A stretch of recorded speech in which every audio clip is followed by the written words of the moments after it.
Hi everyone, it's Allie from Fathom 5 Tarot, and I'm here to do your week ahead reading for this week. Sorry if you can hear a noise, it's because my cat's playing with a toy on the floor. But if I kick her out and close the door, it's just going to be nonstop noise. So this week I'm going to use the beautiful Superlunaris Tarot. Oh my god, I love this deck so much. I love it so much that even though I've only had the first edition for a few months, maybe 3, maybe 4, I bought the second edition. The colors are a little more saturated and rich and bright. Did I need it? No. Did I buy it? Uh-huh. Yeah, I did. It'll be here this week. What's going on with me? Okay. So we're just going to do a general pull here to see what people need from their week ahead, things that people should be thinking about. Try not to be too distracted by the cat. Yeah, you. Oh. Get myself in order here. Hope everyone's having a good day. Summer has come to my neck of the woods. It's about 36 degrees Celsius here today, which means, oh, for you Americans, 92? What's going on? It's craziness.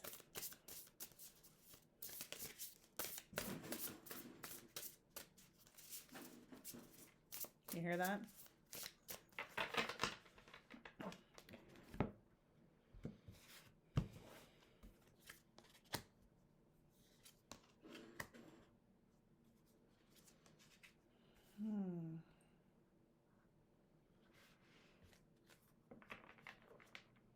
Okay.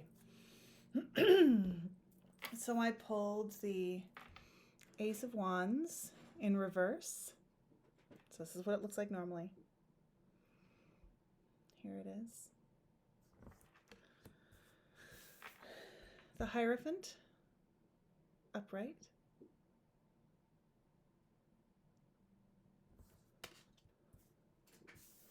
And the Ten of Cups, upright. Okay, so it's super interesting, I think, to have a spread that has a 1, a 5, and a 10 in it, right? So the Hierophant is the 5th card of the Major Arcana. We've got the Ace of the Wands, but in reverse. And then we've got the Ten of Cups, right? So if the ones are like the spark of something new, right? Like just the inception of it, the germination of something. The 5s are like a transition card, right? Where something is changing, your path is maturing. And then we've got the 10, which is like the sense of completion. So it's a really interesting sort of sense numerology in having these 3 cards here this week. So I think there's a couple of possible interpretations. So we have the Ace of Wands in reverse. So on the one hand, if you were to take the Ace of Wands card and read the reversal as sort of the direct opposite of that, it could mean that there's a lack of passion or stagnation, something like that, where you don't have that creative spark, that passionate fire spark. But in this line of cards, I think maybe the spark is there, but it's just maybe not the right time for it, right? Because it seems to me, if we look at the card in the center, that you're being guided just to like deepen into where you already are, right? Study what you're already doing, that there's a sense of completion coming, right? So if the 10 is the sense of completion, that you're just not at yet, that there's something going on that you need to finish out before we can get to this ace. So I feel like this idea, this spark may be there, and it's maybe, again, a reversal isn't necessarily a negative thing, that it's a positive thing, but just like put that on hold for now. Because the other thing I've noticed is that this is the Wands suit, right? So fire, creativity, passion, new projects, that kind of thing. But the completion that's coming is in the cups, like some kind of emotional completion, right? That rainbow with all of your emotional cups there, maybe something family oriented, perhaps relationship oriented. Like, it's just not the right time to go charging off in a new direction, as sometimes the wands suggest that we do. That we need instead to like go back to the basics of the thing that we're working on, right? And really get it to that 10 place, right? To go back a bit, go back to the books, go back to someone, a mentor that you trust, a leader, a teacher, just even just someone who gives you advice, and just sit in that for a moment before you go. Before you go, I held up the wrong card. Before you go charging off in a new direction with the wands, get this to a place of satisfaction first. Like, and if you're a person who picks up something new and runs with it for a while and then drops it because something new and sparkly and shiny is coming along, it's relatable. For me anyway, that's totally relatable.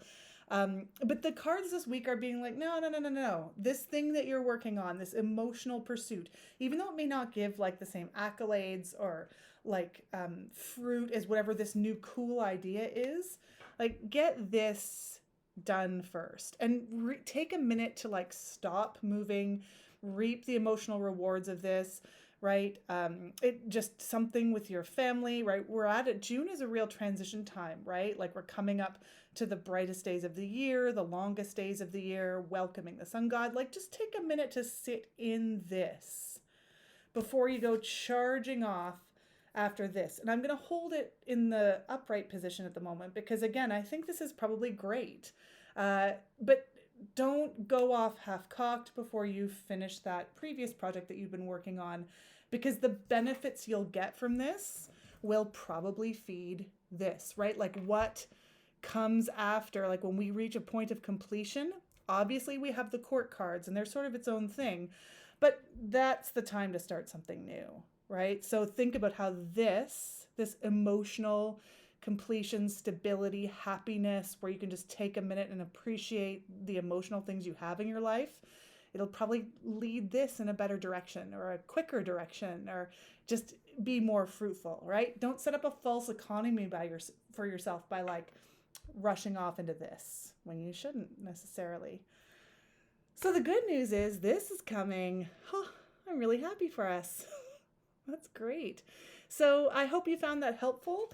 That's actually, I can see that in my life. So maybe that was just for me. But I do hope that you enjoyed that and that you have an awesome, awesome week. Oh, sorry, I should have said. So today is the 5th of June. So God, 5th to 12th of June. Unbelievable. In just a couple of weeks, we'll be at the longest day of the year. So enjoy that sunshine, reap those emotional rewards of all the work that you've been doing, and we'll see you next week. Bye.